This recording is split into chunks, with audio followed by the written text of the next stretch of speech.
We should end by talking about the role for law enforcement here. One of the things we've learned since the election is that the Obama administration knew, to various parts of the administration, knew that the Russians were attacking us in various ways. They did something, but not, according to a lot of people, enough, not a lot. What could they have done? And is there any sort of way they could have stopped this or warned people? What should we do sort of next time this happens?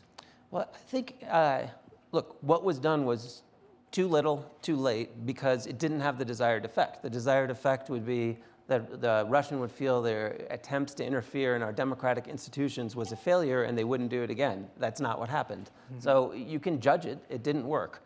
So looking ahead, one thing is if we're moving towards, which is relatively new in cyberspace, of being more transparent. For years, I knew in government that China was inside our system stealing billions of dollars worth of intellectual property, and that was classified.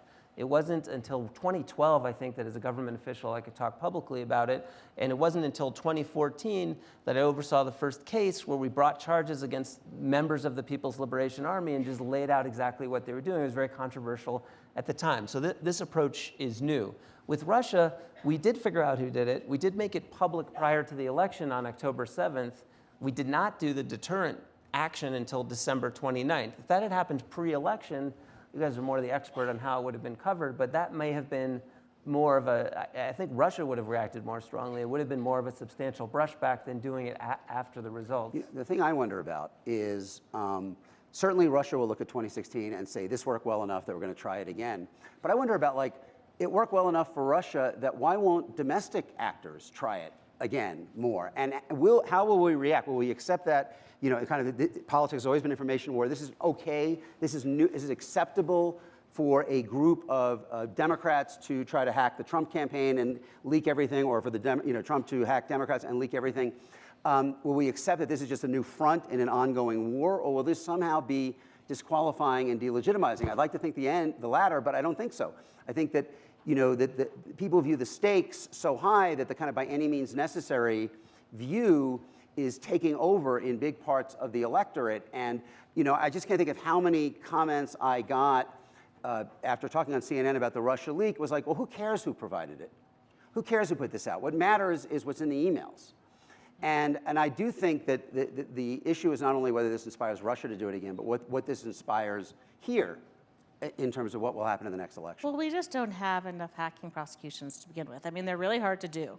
And they're particularly hard to do with Russians, right, to extradite, et cetera.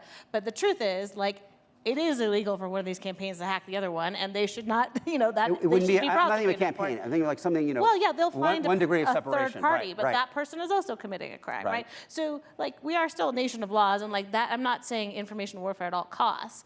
I just think that, there will be crimes committed and then they should be prosecuted. But separately, I do think the answer, I really just lean heavily on transparency and auditing. It's super boring and it's not exciting buzzwords, but they have served us well for a long time.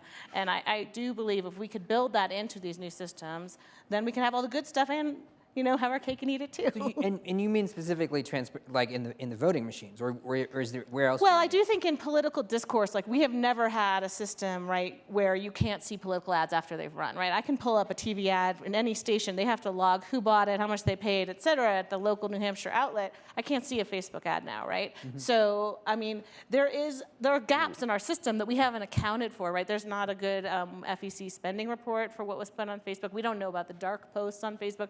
There's a lot of things that could be opened up, but like we have the means to do that. We have regulated those things before.